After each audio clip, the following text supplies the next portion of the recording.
Amém. Senhor Jesus, louvado seja o Senhor. Amém. Vamos ler o título da mensagem, né? Para que possa ficar guardado no nosso coração, para que a gente seja dirigido e norteado, né? No que o Senhor quer nos ensinar essa manhã, né? O Deus de toda graça, né? 1 Pedro, capítulo 5, 10. Dá as boas-vindas também ao irmão Luciano, né? Os irmãos que não conhecem, né? Está nos agraciando com sua presença. 1 Pedro 1:5. Aliás, 1 Pedro 5:10. 1 Pedro 5:10.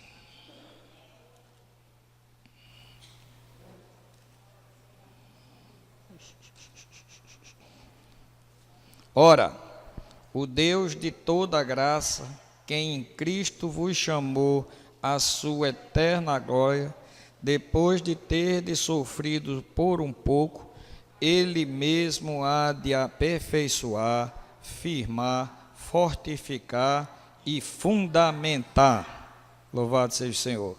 Dê uma voltinha mais aí atrás, que a gente vai para Tito. Epístola do irmão Tito. Capítulo 2, 11 e 14. Do 11 ao 14.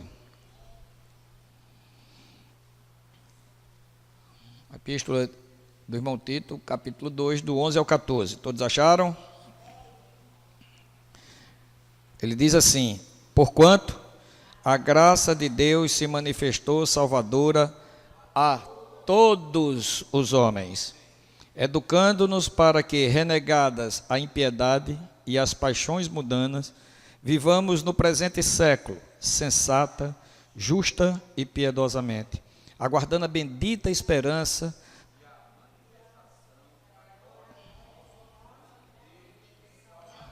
Jesus Cristo, Cristo Jesus, o qual a si mesmo se deu por nós, a fim de remir-nos de toda e purificar para si mesmo zeloso de boas obras. Vamos orar, ler esse versículo, irmão? Vamos transformar esse texto numa oração para que a gente possa ficar mais cheio do Senhor. Obrigado, Senhor, pela tua graça que se manifestou, Senhor Jesus, e não foi para um ou outro, mas para todos os homens.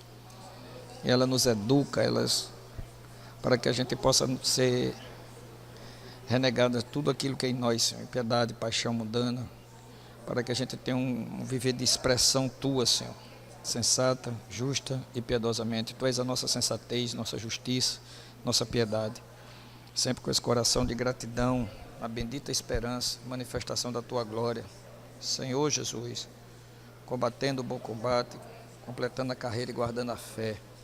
Que todos que amam o Senhor vai receber essa coroa, porque o Senhor nos deu para remir-nos de toda iniquidade. Ó Senhor Jesus, purificar para Ti mesmo. Esse Espírito maravilhoso nos purifica para Ti mesmo, povo zeloso de boas obras. Louvado seja o Teu nome. Obrigado, Senhor. Obrigado, Senhor. Obrigado, Senhor. Então, irmãos, a gente vai desfrutar do Deus de toda graça, mas antes de falar nesse texto, eu queria fazer só uma breve recapitulação do que a gente viu nas últimas duas mensagens, para que a gente não fique isolado, né? Nós vimos que o fundamento da igreja é Cristo, não é isso?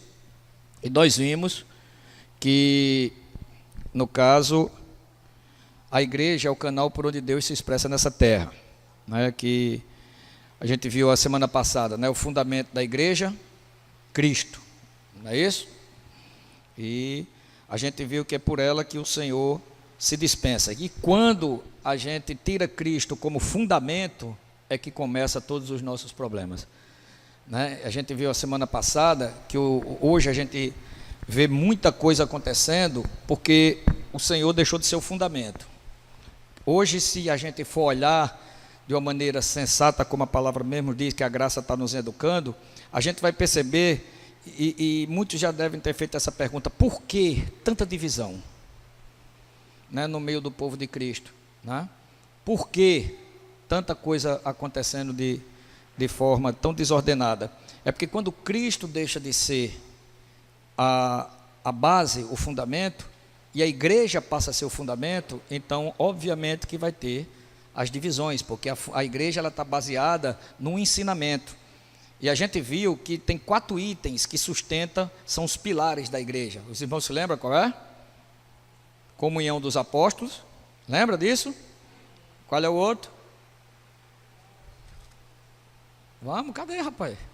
Comunhão, o que é que diz lá em Atos 2? Comunhão dos apóstolos, comunhão, partir do pão e oração.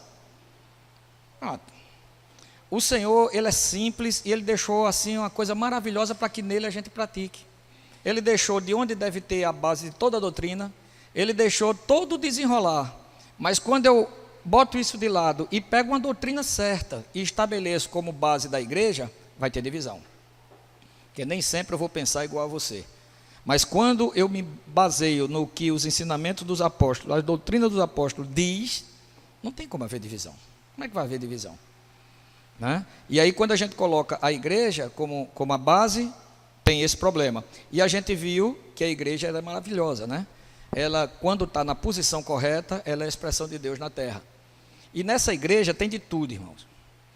A gente às vezes tem uma ideia errada, que a igreja, vamos falar assim, é aqueles que se comportam segundo o propósito de Deus. Só esses são igreja. Mas quando a gente vai em 1 Coríntios, capítulo 3, que a gente viu aqui, o que era que tinha em Coríntios? O que é que os irmãos se lembram? Quem eram os irmãos que frequentavam Coríntios? O que era que tinha lá em Coríntios? O que era que tinha? Os irmãos lembram? Tinha o quê? Traição, né? Confusão, né? Aquele rapaz tendo relações com a madrasta, litígio entre os irmãos. Se lembra disso? A ceia era uma beleza, todo mundo comendo do jeito que queria, levava suas porções, fazia panelinha e outros ficavam tendo fome, não era assim? Mas como é que começa a carta à igreja de Corinto? Como é que começa? A gente só vai entender isso se a gente entender o que é isso aqui, ó. Quando a gente entender o que é isso aqui, aí a gente entende um negócio desse. Eu queria abrir novamente o que foi explicado aqui, Lucas capítulo 4, ele vai falar no capítulo 20, no versículo 25 e 27. Quando Jesus chega na sinagoga, isso foi falado aqui quinta-feira, mas vale a pena porque tem tudo a ver com a graça. Quando Jesus chega na sinagoga e vai falar, o que é que acontece? Os irmãos lembram? Ele é rejeitado. Ele é rejeitado em Gadara, de manhã, e quando chega de tarde é rejeitado pelos seus. 2 rejeições no mesmo dia, porque palavra de graças fluía dos seus lábios e as pessoas não entendiam. E vamos falar do povo dele. Quando ele chega na sinagoga e começa a falar, o povo diz que se maravilhavam no que ele falava, não é isso? Mas quando eles começaram a ver que quem estava falando era aquele que ele conhecia, aí diz, e escandalizavam-se nele. Como é que uma maravilha vira um escândalo? Não é? Então, Jesus, na sua infinita bondade e misericórdia, sabia que ia para eles, ia ser difícil. Como é que um menino que cresceu ali no meio, ia buscar água no poço, certamente, teve com José dentro daquelas casas, consertando muito móveis, não é isso que pode ter acontecido? Cresceu naquele meio, e aí quando chega com 30 anos de idade, vai numa sinagoga, abre a boca, o povo fica tudo, né? Aí ele diz, olha, um profeta não é bem recebido na sua casa. E é interessante que ele aplica esses 2 versículos para mostrar o que é graça. E no primeiro, no versículo 25, ele vai falar de Elias. Ele chega e diz assim, ó, havia muitas viúvas lá em Israel, povo de Israel, da lei, que cumpria, PPP, que achava aquela coisa toda, o povo escolhido de Deus, tinha muitas viúvas. Mas não é interessante que Elias só foi para a casa de uma? Sarepta, numa região lá, né, onde na época Agabe era o rei, né, casado com Jezabel, adorava Baal, né, e cultivava lá Baal porque era o Deus da fertilidade e do que fazia chover. Foi por isso que Deus mandou logo uma chuva de 3 anos e meio para Baal fazer voltar, né, e até hoje.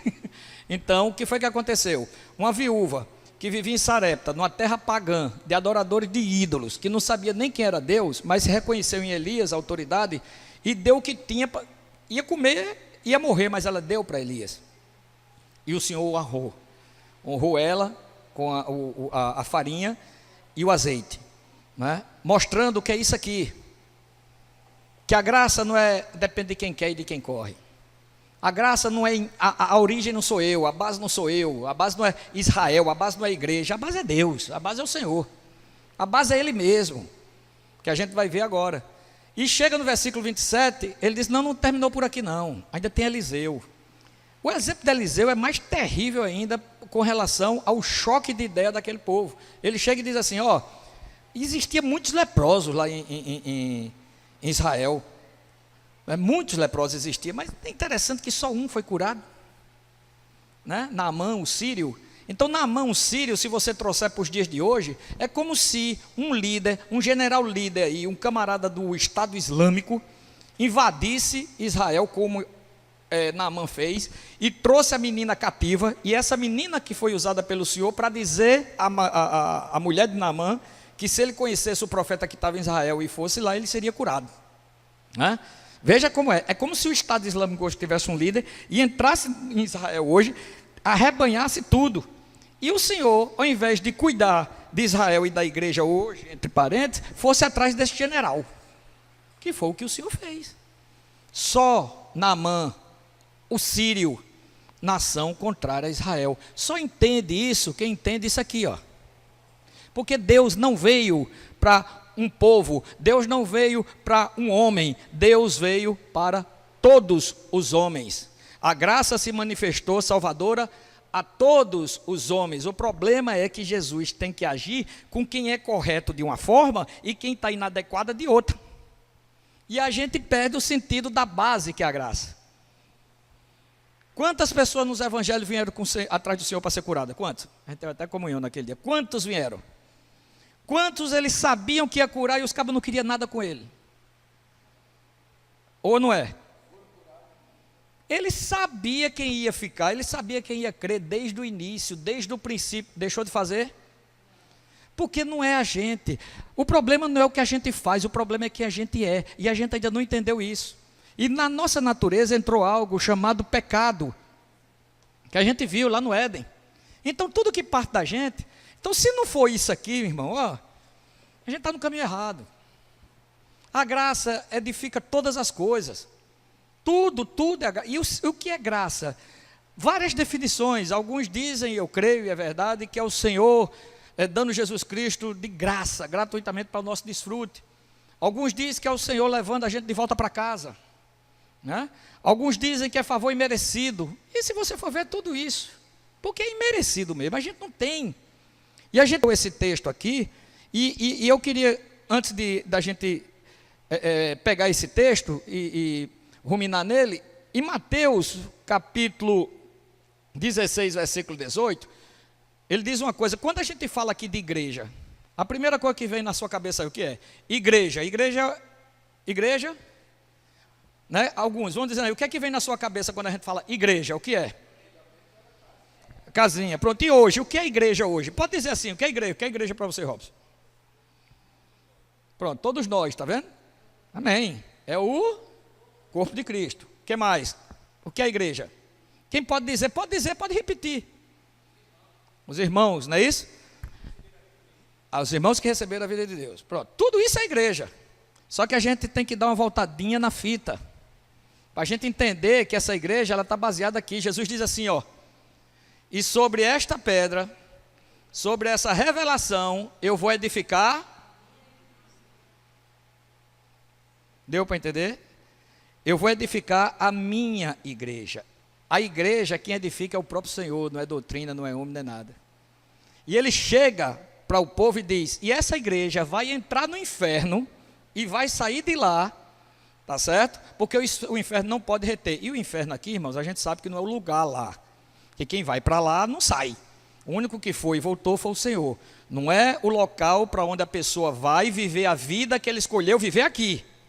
Porque o inferno é isso. O cara viveu para si, deixou o Senhor de fora, não quis, ele vai continuar a mesma vida num lugar feito para esse tipo de pessoa, sem o Senhor. Isso é o inferno. Mas existe uma denominação do inferno para que a gente entenda hoje o que é o inferno: a ausência de Deus. Então hoje tem o inferno da desconstrução humana, em todos os aspectos. Todos os aspectos. Então ele diz que essa igreja que ele edifica, só ela é que vai entrar nesse inferno e vai sair. Porque quando eu não tenho essa consciência de quem eu sou, corre o risco de eu querer entrar nesse inferno, não baseado em quem eu sou e de quem eu sou, mas baseado na experiência do outro. E quando eu vou na experiência do outro, Satanás vai olhar e dizer: sei quem é Jesus e conheço fulano, e tu quem é? Né? E corre o risco de levar uma surra, se a misericórdia, a graça do Senhor não intervir. Então, voltando para o texto, esses dois textos têm tudo a ver. O primeiro, que é curtinho, ele diz: o Deus de toda graça, que em Cristo vos chamou, depois de teres sofrido por um pouco, ele mesmo há de aperfeiçoar, firmar, fortalecer, fundamentar, não é assim? A graça seja convosco. Pronto. Aí Tito ele diz: porquanto a graça de Deus se manifestou salvadora a todos os homens. O que é que a graça está fazendo? O que é que ela está fazendo hoje? Ele está nos educando, porque a gente é tudo mais educado. Entendeu? Assim como um pai educa um filho, a graça está fazendo isso com a gente. Esse favor que o Senhor se dispensa na pessoa de Jesus, que vem para nos ensinar como é que a gente vive nesse mundo de modo sensato, justo e piedosamente. Aí a gente vai: quem é a nossa sensatez?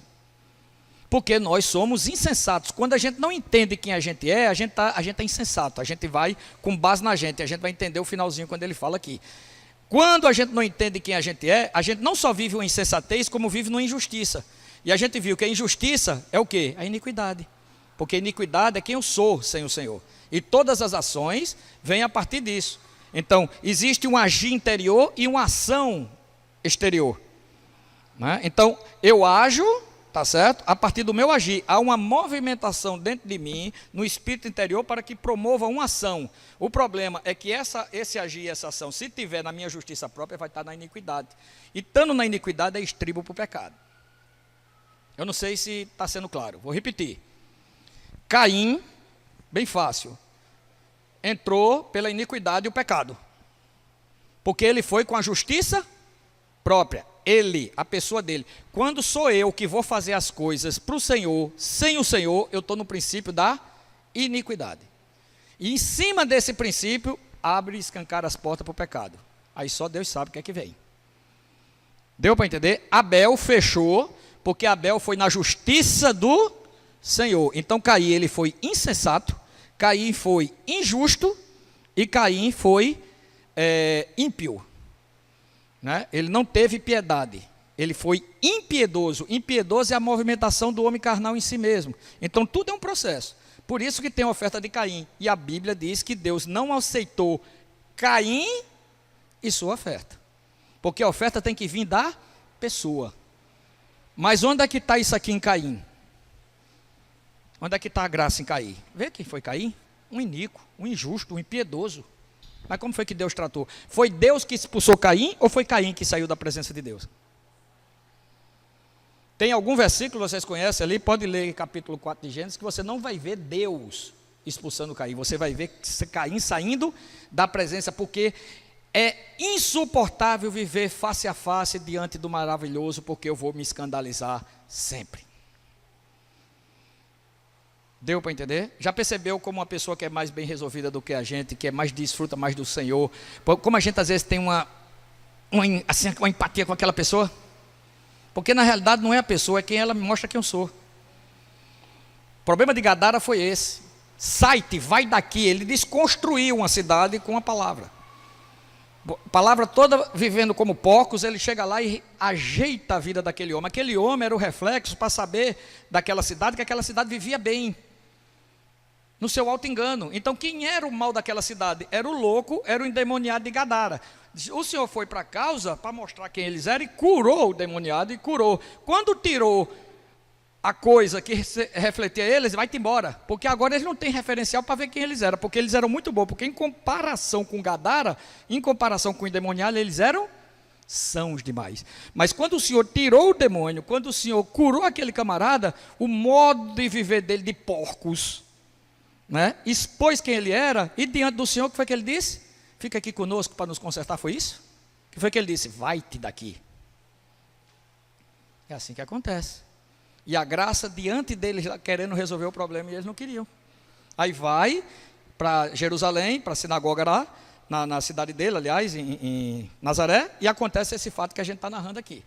É também rejeitado, né? Então, quando a gente não entende essa graça, então a gente acha que o que a gente faz tem que ter alguma base em nós. E quando isso acontece, a gente está no princípio de Caim, da iniquidade. Deus não aceita nem a gente, nem a nossa oferta, por melhor que seja. Ele, pior, porque a iniquidade ela é o estribo do pecado. A iniquidade, minha irmã, está revelando quem nós somos. Deu para entender? A iniquidade é o homem na sua justiça própria. Se entender isso, que a gente vai ver aqui agora mesmo. A iniquidade é quando o homem está na sua justiça própria, quando ele se justifica o tempo todo. Quando é que a morte reinou e quando é que a graça reina? Quando é que a gente... Vamos abrir aí um parênteses para a gente entender essa pergunta. Abre Romanos 5, 21, que a gente vai entender que existem dois reinos. Um já foi aniquilado pelo Senhor, o Senhor já aniquilou, porque quando o Senhor fala para a gente, Ele fala no imperativo de uma coisa que Ele já fez e diz que a gente está praticando, só que na realidade não é. O que é que diz aí em Romanos 5, 21? Por favor, alguém leia. Assim como reinou o pecado pela morte, reinasse também a graça pela vida eterna. Quando foi que o pecado reinou pela morte? Aí a gente vai entender que quando o homem caiu, a morte não entrou. Até a lei, o homem estava na mesma situação de pecado, mas não tinha lei como referencial. Então a lei, quando veio, que mostrou quem ele era, aí a partir daquilo ali é que ele se considerou um pecador, quando ele infringe a lei. Então o Senhor diz, para que reinasse a graça por intermédio de quê, Diego? Da vida, né? Que está em Jesus Cristo para a vida eterna. Então, o que é que o Senhor fez? A graça só reina quando eu creio o que diz em Romanos capítulo 4, os 3 versículos finais, se lembra? Leia aí, por favor, Diego, os 3 versículos finais do capítulo 4 de Romanos. Um momento. Não só por causa dele está escrito que foi levado em conta. Ele quem? Abraão, o contexto é de Abraão, a gente tem visto isso, tem aprendido. Ele está falando do irmão Abraão. E no versículo 23 ele está dizendo, tudo isso que foi falado até agora não é só para Abraão não, é para a gente, hoje, agora. Versículo 25, 24 você acabou de ler, aí 25, deu para entender? E não somente por causa dele, de Abraão, mas tudo que foi para Abraão, que foi imputado à justiça por aquele que creu, né, assim que diz o capítulo 4, assim também nós os que cremos em Jesus, que morreu pelos nossos pecados e ressuscitou para ser a nossa justiça, nossa justificação. Como é que começa o capítulo 5 de Romanos, versículo 1? Justificado, pois, mediante a fé, o mundo vive atrás de paz. É paz no trânsito, é paz não sei o quê, mas a Bíblia está dizendo que é paz. Quando é que vem o verdadeiro sentimento de paz? Se você for numa concordância bíblica, se você mergulhar na sua Bíblia, você vai ver que paz o que antecede paz é justiça. O fruto da justiça, paz. Está em Hebreus, está em toda a Bíblia. Fruto da justiça, paz. Que paz? Porque eu creio que Jesus morreu pelos meus pecados e ressuscitou para ser a minha justiça. Então eu me torno uma pessoa da equidade. Porque agora as minhas ações estão baseadas nessa justiça. E não mais na iniquidade que as ações estão baseadas na minha justiça. Então ou eu entro no princípio de Abel, ou eu entro no princípio de Caim. A paz verdadeira só encontra no coração que tem a consciência que Jesus morreu por mim e que ressuscitou por mim. Então eu não preciso mais me justificar. Quando vem uma situação, que a gente vai ver agora, quando vem uma situação e eu creio que essa situação é o trabalhar de Deus na minha vida para me mostrar quem eu sou, e ao invés de eu me justificar, eu tomo esse que já fez isso por mim, perdoa meus pecados, ressuscitou por mim para ser minha paz, eu digo, Senhor, tem misericórdia. Deu para entender? Tem misericórdia, porque vem uma situação para me mostrar o quanto eu sou egoísta.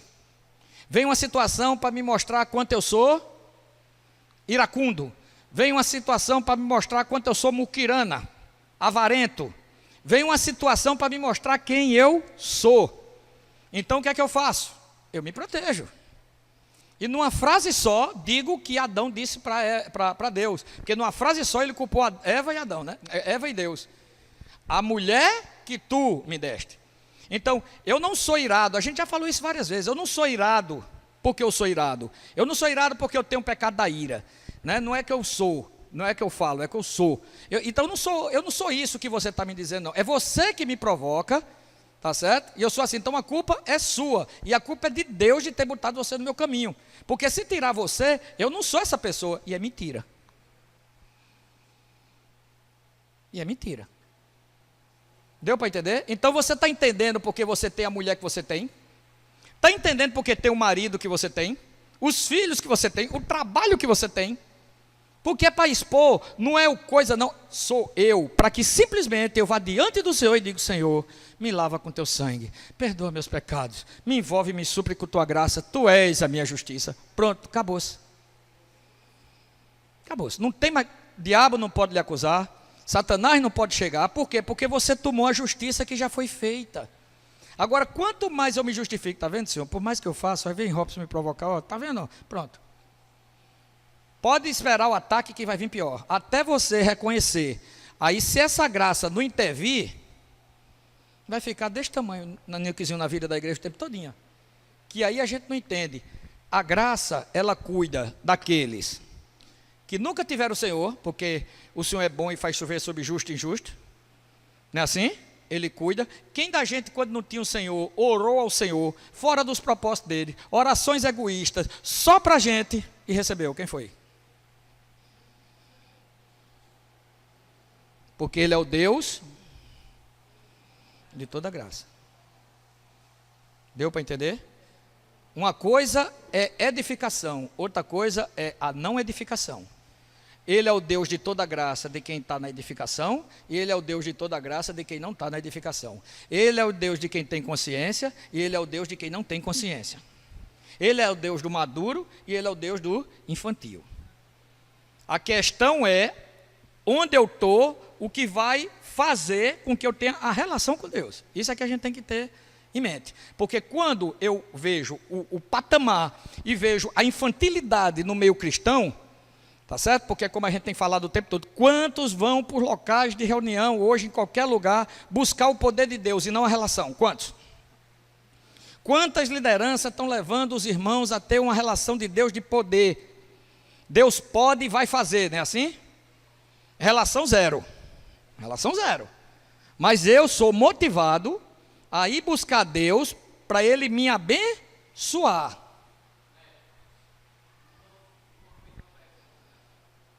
A coisa certa, né, com a atitude errada, né? Então, o que é que ele diz? Não sou eu mais quem vivo, mas Cristo vive em mim. Se você pegar esse versículo e botar lá em Timóteo e diz assim, ó: já a coroa da justiça está guardada. Por quê? Porque eu combati o bom combate, completei a carreira e guardei quem?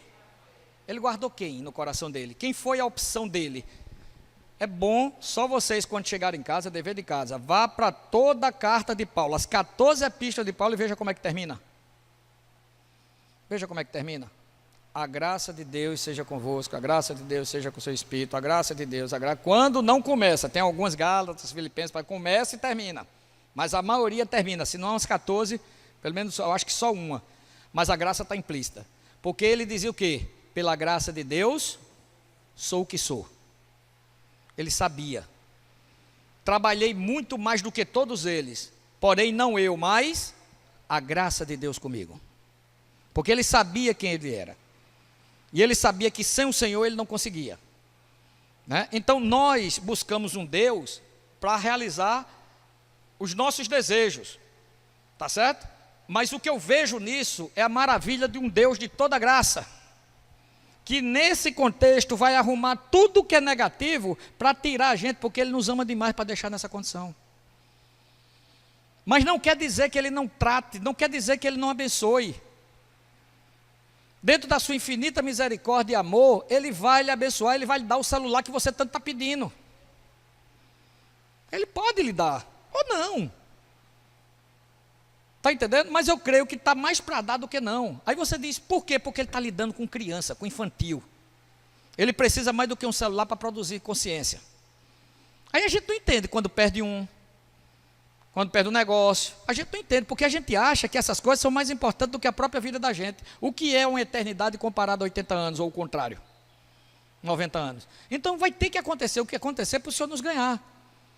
No processo, ele está tomando conta de um e de outro, e eu imagino a dor de cabeça que deve dar a ele, mas ele não perde o controle. Porque eu me lembro na minha experiência como foi. Quantas orações feitas irregulares, quantas orações feitas fora do propósito de Deus, quantas orações feitas para mim. Quantas vezes eu entrei na igreja batista para buscar Deus, para Ele me abençoar e me tirar de um perrengue violento, e Ele fez. E quem estava comigo, me seu maior testemunha, viu o que foi que Ele fez. Estava totalmente fora, rapaz. Eu buscava Deus para o meu propósito, eu não buscava Deus para o propósito dele. Está entendendo como é que é? Mas ele foi lá e abençoou, foi lá, teve misericórdia e foi lá e tirou. Porque eu não tinha a mínima consciência do que era uma relação. Eu li a Bíblia, porque se eu lesse a Bíblia, eu estava mais pertinho dele. Eu ficava mais perto, eu ficava em casa, já princípios, né, de fazer coisas para agradar. Mas ele nunca deixou de cumprir a parte dele. Para uma criança inexperiente, que só buscava seus interesses. Por isso que a gente tem que ter a visão, antes de qualquer coisa, da graça. Porque corre o risco de a gente ir para um lado, ou a gente ir para o outro. A gente tem que tratar as pessoas que estão indo buscar poder, do mesmo jeito que o Senhor nos tratou quando a gente fazia. Sendo luz e consciência para essas pessoas. Tu acha que o Pai quer uma relação dessa contigo? E aí deixa o Senhor conduzir a comunhão. Porque se eu já pego uma pessoa dessa, que busca isso, e eu vou com a minha experiência de relação, se você for ver, não é relação. Porque a relação, ela tem duas palavras que tem tudo a ver assim, mas parecem iguais, mas não são. Intimidade e familiaridade. A gente falou aqui naquele dia. Totalmente diferente o sentido prático, mas a palavra parece, né? Intimidade e familiaridade, não parece?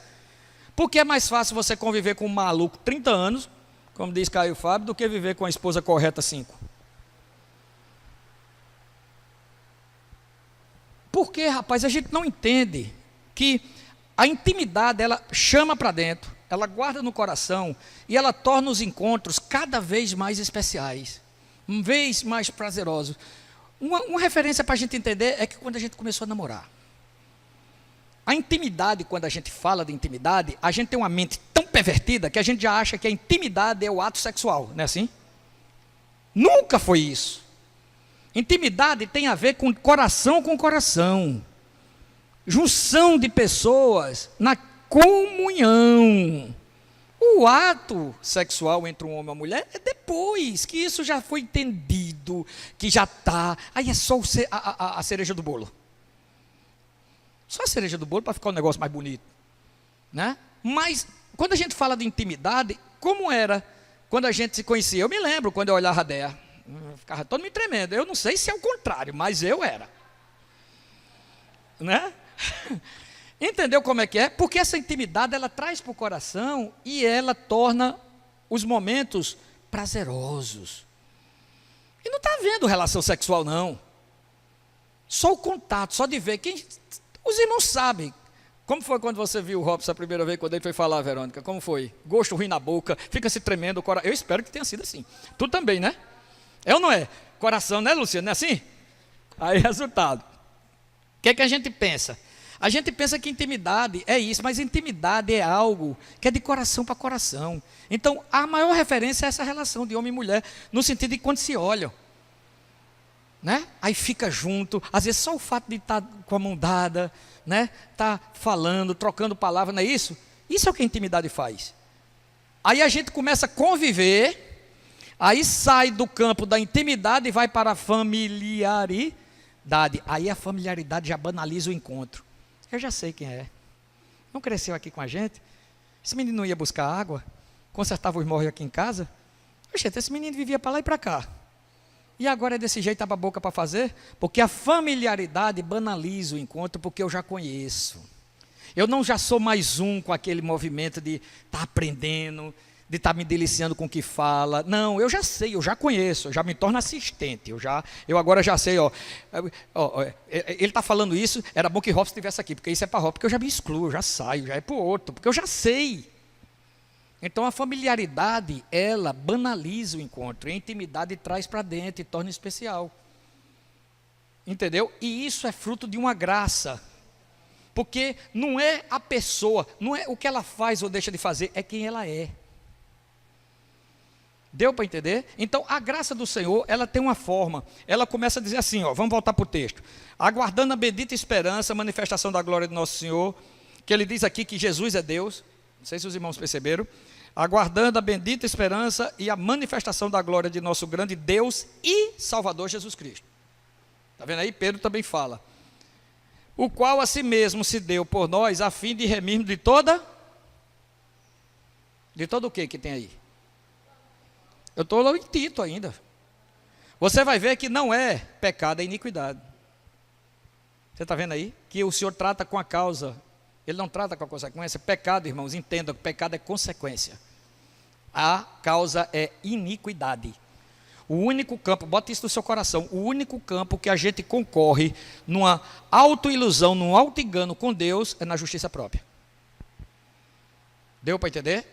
Quando a gente vai na nossa justiça, por quê? Porque o nosso senso de justiça impede a gente de ver Deus. A gente não consegue. Quando a gente é muito justo em nós mesmos, e quantas pessoas tem aí com um caráter muito elevado que os cristãos não chegam nem perto?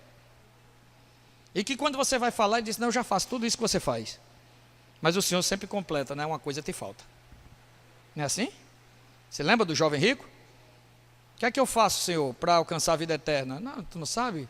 Pratica o que está lá. Aí o Senhor saiu dizendo os mandamentos. Quando ele terminou, o que foi que o jovem rico disse? Jovem rico, por que não foi um jovem? Que esse rico não está só na literalidade da coisa, não, está na espiritualidade, porque lá em Mateus 5, nas bem-aventuranças, o que é que ele diz? Bem-aventurados os pobres de espírito, porque deles é o reino do céu. Esse menino é um jovem rico, não é só um jovem, ele não só tinha materialidade, não, ele estava muito cheio. Por quê? Tudo isso eu tenho praticado desde a minha infância. Agora, viu o que foi que a graça fez? Os irmãos já tocou em Marcos, o que é que ele diz? Que o Senhor o amou. Já viu isso? Leia lá. O Senhor, uma posição iníqua, uma posição totalmente inadequada, mas o Senhor o amou, porque apesar daquele coração, ele sabia de quem ele pertencia, imagem e semelhança de Deus, queria agradar a Deus sem Cristo, não queria conhecer aquele que poderia realmente levá-lo, e o Senhor o amou. Aí simplesmente diz uma frase para que ele ficasse ali, que ele deve ter saído e ficado refletido, né? Uma coisa te falta. Porque uma coisa sempre vai nos faltar, irmão, exatamente por causa dessa nossa soberba, desse nosso orgulho, dessa nossa pretensão que aconteceu com Paulo, lembra? A minha graça te basta, por quê? Para que numa soberba daquilo que ele tinha recebido, não se transformassem em orgulho e subjugar o próximo. Então ele diz para nos remir da iniquidade e purificar para si mesmo um povo exclusivamente seu, zeloso de boas obras. Purificar por quê? Porque quando a gente creu no Senhor, o Senhor entrou em nós. Mas antes de crer no Senhor, nós vivíamos uma vida injusta, nós vivíamos os Caíns, nós éramos os Caíns da vida. Nós labutávamos, nós íamos para o campo, nós escolhemos o que é de melhor, levamos para Deus, não é assim? Tentamos ajudar o próximo, não é assim? Mas sem nenhuma consciência de Deus, sem nenhuma consciência de relação. Então, o Senhor vai e entra em nós, e se torna a nossa justiça. Ele agora precisa fazer o quê? Ele precisa agora nos desarraigar deste mundo perverso. Ele precisa fazer, como diz lá em Isaías, desarraigar como raiz de terra seca, que está arrancando tudo. Nos purificar. Volte um pouquinho aí. Não, vamos de novo lá para Pedro. Não, desculpa. Aqui no 12. Educando-os para a renegada a impiedade. Está vendo aí? Renegada a impiedade, paixões mundanas, né? Vivamos no presente século. Então, o que foi que aconteceu? O Senhor que agora nos dá uma consciência de que eu não preciso mais me justificar. Não preciso mais me justificar. Quando eu me justifico, a minha justiça se transforma em alimento para Satanás. Gênesis capítulo 3, a primeira vez que a serpente se apresenta, ela era o quê? Quando fala acabei de dizer, né? É como quem diz assim, quantos são os 7 anões da Branca de Neve? então, em Apocalipse, quando fala de Satanás, ele é representado por uma serpente. Apocalipse capítulo 12, quando fala do mesmo Satanás, ele é representado por Como é que uma serpente se transforma num dragão? Se alimentando de quê? O que é que o senhor diz lá? Pó da terra. A gente é feito de quê? Tá, irmão, essa sua interpretação pode tá, Satanás, não? Então vai lá para Apocalipse capítulo 18 para ver de que foi que você alimentou e eu, ele. Almas humanas, justiça própria, iniquidade, impiedade, a coisa que parte de mim por melhor que seja, porque lembre-se, a árvore do conhecimento do bem, e é onde a iniquidade pega, para poder fazer o bem, porque uma vez que eu estou fazendo bem, esse bem é de Deus, e nem todo o bem é de Deus, nem toda luz é de Deus, nem toda sabedoria é de Deus, porque existe o bem do conhecimento do bem e do mal, que é maligno, contra o próprio mal, existe uma sabedoria terrena e demoníaca, Tiago, e existe Satanás que se transforma em anjo de luz para enganar os eleitos. Então a gente não tem muito cuidado nessas palavras, luz, eu tive uma luz sim. Apocalipse 18, 19 diz que Satanás vai fazer show de pirotecnia com o anticristo, vai fazer sair fogo do céu. Espírito de rães imundos, vão fazer milagres que vão deixar o povo de boca aberta. Está lá, 18, 19 de Apocalipse, é só os irmãos lerem. Então, quem busca essas exterioridades vai se deparar com isso e vai ser enganado, porque o princípio está dentro. Então ele diz que a impiedade, quando eu me justifico, eu estou no reino da morte. Lembra? Romanos 5? Que reinou o pecado pela morte. Quando é que o pecado reina pela morte? Quando eu sou aquele que me justifico em tudo. Quando a culpa é de Deus e do próximo e nunca é minha. Se lembra daquele exemplo? Eu estou numa reunião com Dé, eu sempre gosto para a gente entender isso bem claro. Eu estou numa reunião com Dé e me digo irmão, e me digo presbítero, e libero a palavra do Senhor, que é um homem de Deus, não é assim? Aí estou numa reunião e Dé começa a me provocar. Teve algum problema durante o dia, ela começa a soltar umas ferpinhas. Esse exemplo é bem claro para a gente ficar. E a gente aqui numa reunião, tudo, papá, e os irmãos percebendo. Né? Mas o Senhor diz que o servo de Deus ele tem que ter espírito de moderação, tem que ter uma dependência muito grande dele, porque não é o que eu falo, é quem eu sou, e sereis minhas testemunhas, não é assim? Então, é morte, meu irmão, não tem jeito. Não, eu quero conhecer Jesus, não tem como conhecer Jesus sem passar pela cruz, não existe isso, não existe. Hoje tem muitos métodos de se conhecer o Senhor sem a cruz, mas não é isso que a Bíblia fala. A Bíblia diz que só conhece Jesus se for pela cruz. E a gente não está falando de Cristo, não, a gente está falando de Jesus, que é o homem. Cristo é o que completou. Para a gente conhecer Cristo, a gente tem que conhecer Jesus. Não é isso? Porque Jesus é o homem que suportou tudo em prol de uma vontade. Então, o que é que acontece? A ideia começa a me provocar. E lá pelas tantas, eu solto os cachorros. Mas ela me provocou a noite toda. E eu solto os cachorros. Como é que eu vou sair dessa reunião se a gente for muito sincero? Eu vou sair como um santo, irmão, que aguentei a noite todinha, foi muito bom. E o homem tem que botar a mulher no lugar dele mesmo, não é assim que muitos podem pensar? Essa mulher, quem é, rapaz, ela sai como uma víbora e eu saio como um santo, porque aguentei demais. E estourei já no final, não tem quem aguente, ninguém é de ferro, não é assim? Mas não se percebe na leitura espiritual que realmente Deus usou ela para mostrar quem eu sou, para mostrar para aqueles irmãos que eu não sou aquele que diz que sou.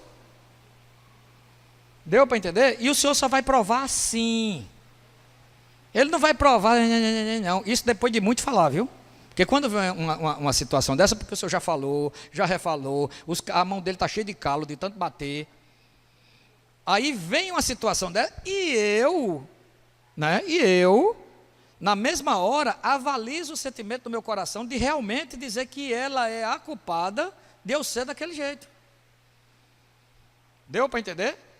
Ao invés de, na mesma hora, quando a consciência apita, meus irmãos, me perdoe, eu já excluo logo ela. E já vou tratar com os irmãos e eu, porque não é ela, sou eu que agi daquele jeito. O que ela me provocou é outra coisa, é outro departamento que vai ser tratado de outra forma. Existe uma comunidade onde um testemunho foi maculado e eu preciso, irmão, me perdoe, porque eu fui muito iracundo, minha filha, me perdoe. Mas como foi ela que te provocou, meu irmão? Ela só mostrou quem eu sou. Sem consciência você não vê. E vai se justificar. Alimento para Satanás. Reunião, quem foi que reinou? A morte. E o cara sai da reunião crente que está cheio de vida. Porque os processos são todos ao contrário. A gente não entende que meu casamento, minha empresa, a vida da igreja, onde quer que eu bote o pé, é para ser exposto. Somente. E pode ver que é nas pequenas coisas, a gente não cai em grandes pedras. Já viu como a gente se irrita com as miudezazinhas? Não é com grandes coisas não, com grandes coisas talvez a gente tenha até mais facilidade de lidar, mas as pequenas coisas que elas são, né? Elas vêm muito assim, uma atrás da outra e a gente não aguenta. Não é assim?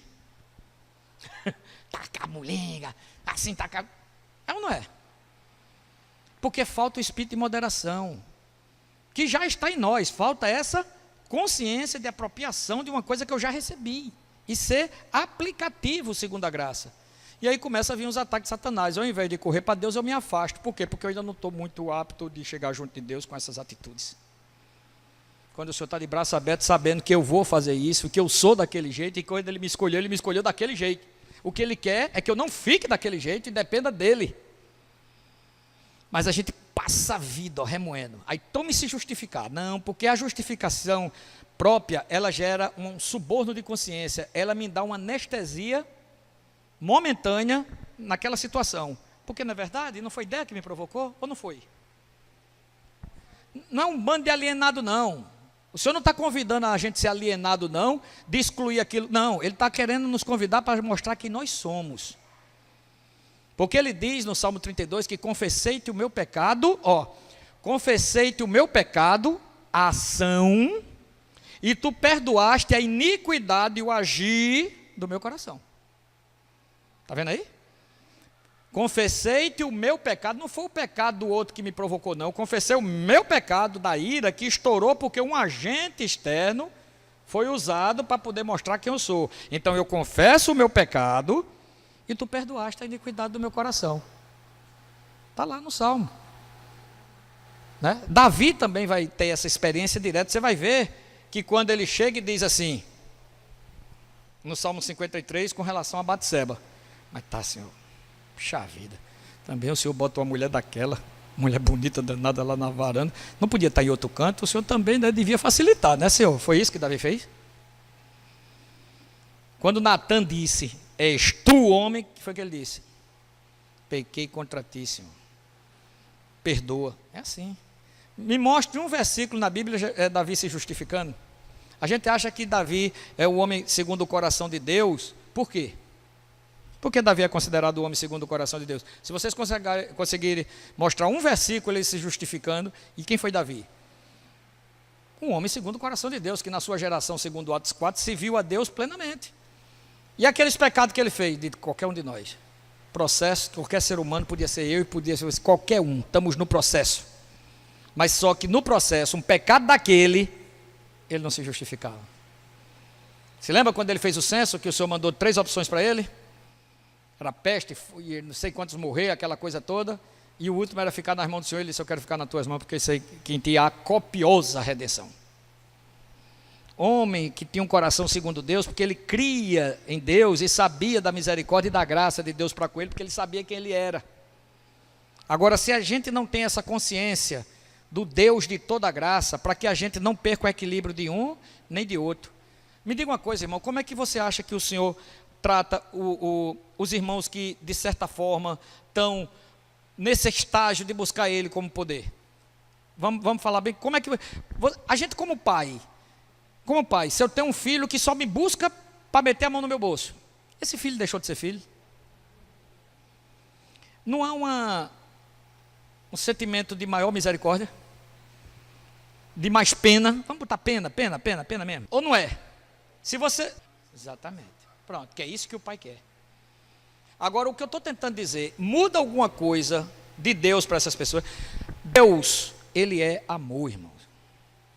Deus não faz essa separação que a gente faz, não.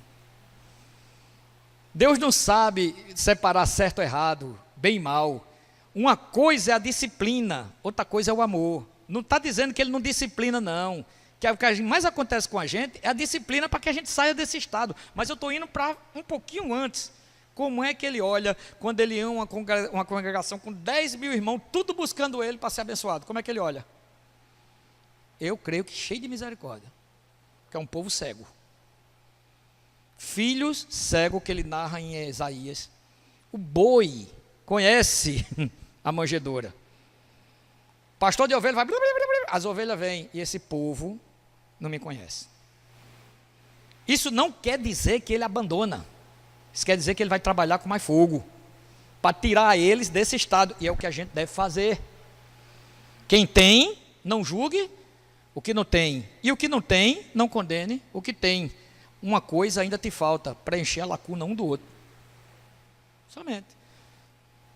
Porque às vezes uma palavra, irmão, muda o contexto da vida.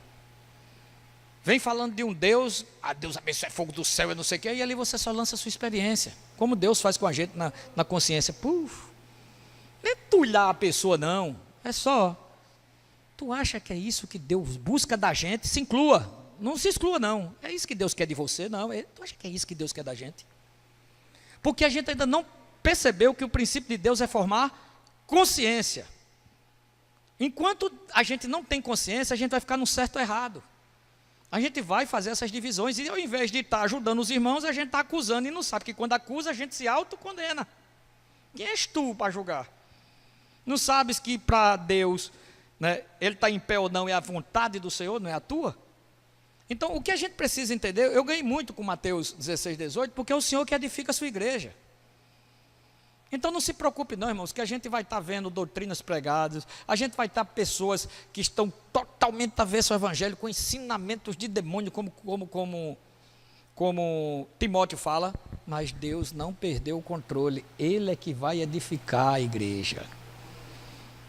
Ele é que está edificando a igreja. Se eu não puder ser uma ajuda para esses, tá certo? Eu não quero me opor, eu quero me posicionar. Se isso for oposição, é oposição. Porque eu percebo que quanto mais você luta com a carne, mais força ela tem. Se vem um irmão carnal discutir comigo, tá certo?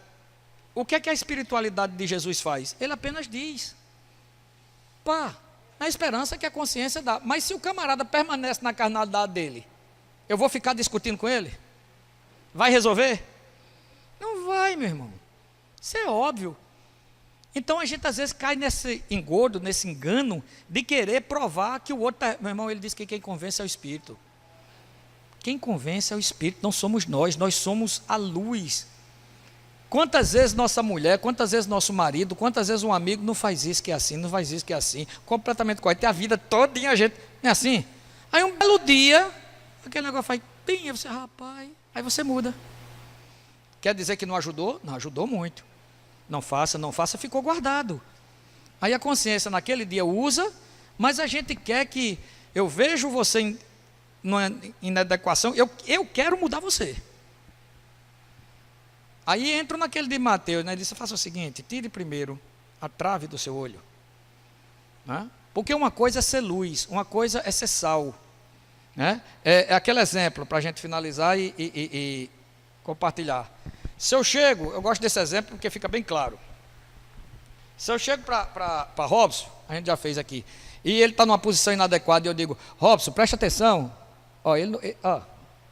por mais luz que eu coloque, sabe, você tem dificuldade de ver. Tá entendendo? Mas não é a luz do Senhor, não é uma coisa certa, mas está de forma errada, porque está faltando amor. Quando é desse jeito é legalista. Porque o Senhor faz isso, Robson, preste atenção. Está entendendo? Aí outra ambiência que o Senhor, Luciano, preste atenção. Que é essas coisas que vão ficando, para num determinado momento a ficha, que a gente chama de a ficha, cair.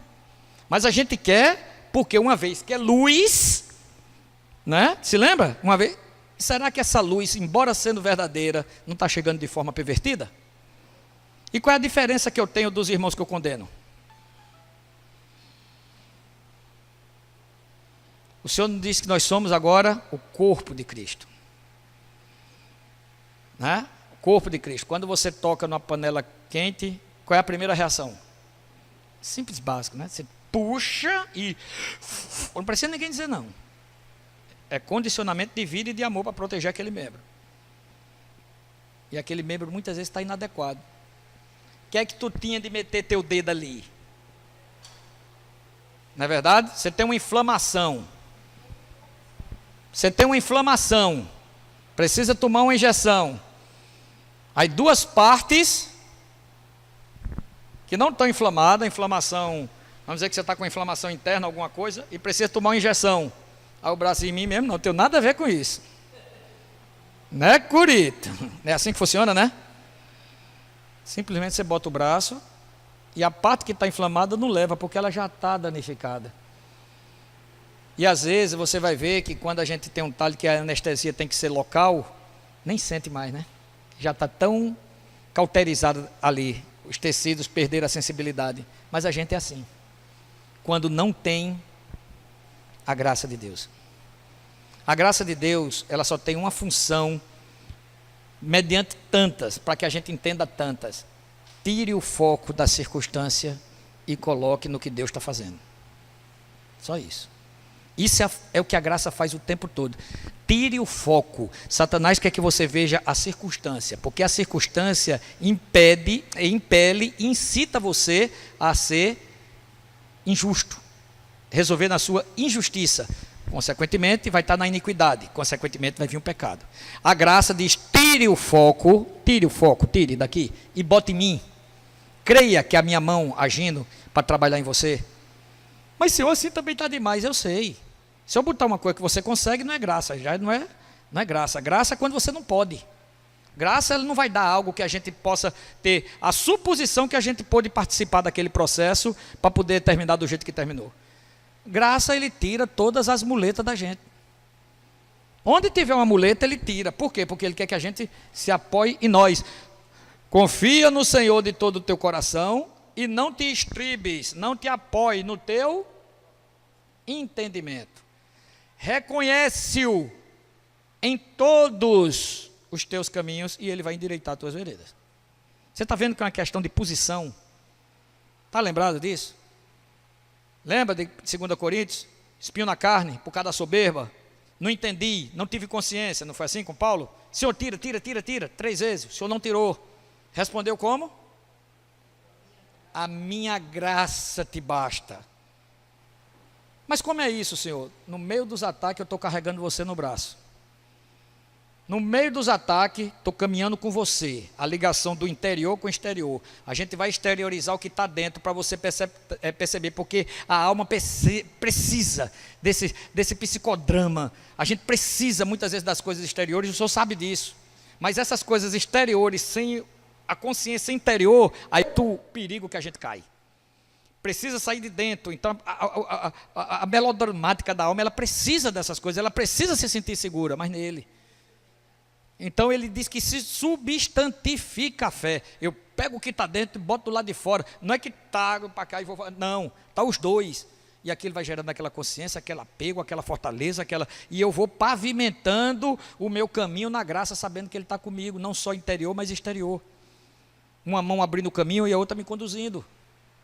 Aí Paulo, tira, o Senhor disse: minha graça te basta, vou botar você e vou passar com você, a sua cabeça vai ser elevada acima dos inimigos que cercam, você vai ver a situação do jeito que é isso que eu vou fazer. Aí ele, então isso é para me acabar, porque senão eu vou me ensoberbecer. Então de boa vontade, Senhor, já vou começar a receber esse tratamento aí, de boa vontade, e termina dizendo que era por prazer ao Senhor. Então, de uma inconsciência, passa a ter uma consciência, passa a ter uma boa vontade e termina com prazer. É um masoquista? Não, é porque ele sabe que aquilo que impede de ver Deus está sendo destruído. Aí ele começa a entender o que por causa da angústia. Por que eu estou sentindo angústia? Né? Porque eu estou taquicárdico, porque eu estou com essas... Porque a ansiedade, ela se manifesta de várias formas. Por que eu estou desse jeito? Porque está sendo destruído aquilo que impede a gente de ver o Senhor. Bote o foco na situação, que você vai resolver a situação. Bote no foco de Deus, que a situação muitas vezes desaparece. Deu para entender? Porque a sua mente vai pensar de forma correta. Isso é algo para um fim maior. Não quer dizer que você não vai tratar. Não quer dizer isso. Quer dizer que você começa a tratar a base, o quartel-general, de onde está vindo.